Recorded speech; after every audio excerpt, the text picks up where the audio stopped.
Sí. Menos mal, estás vivo. ¿Qué te pasa, Mark? ¿Por qué me llamas Mark? Hi, I'm Berta from Cartelera, Spain. How are you? Lovely to meet you. Lovely.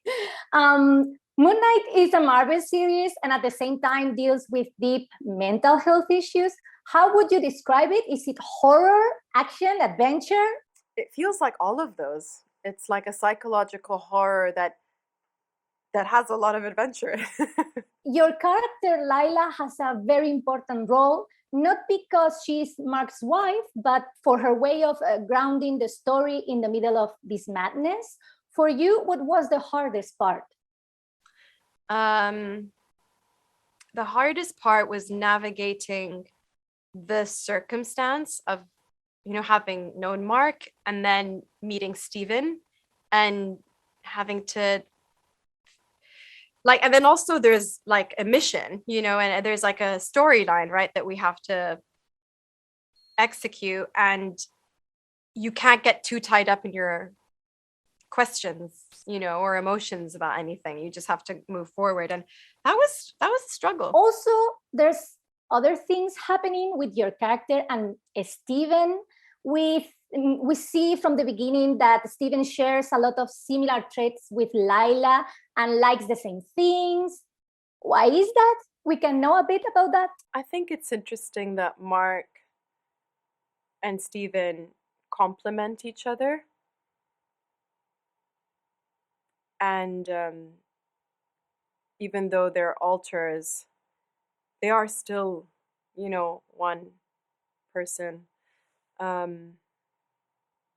And I think it's also just a choice, that Stephen is also interested in that. I guess that's a bit of a hard question because I don't want to give anything away. I know I'm giving you a hard time, sorry. This series has a lot of male characters with death and their arc, and then there's you. How was portraying the only female character in such a masculine world? It was, it was much easier than I thought it would be because the men I was working with, they were all so empowering. And they were very aware that I was like the only woman there, and they were always trying to give me space to speak and take space, which was really cool because it could have been, I've heard horrible stories, but Ethan was so supportive and helpful as well, and creative, and helped me with Layla's arc a lot. What was your favorite part of being an element and presenting this character, bringing this character to the screen? Sort of portraying someone who's trying to understand someone who's going through a mental, a condition, because we don't always know how. The person going through it doesn't always know how to talk about it, and then we don't always know how to, to support and to try to support without.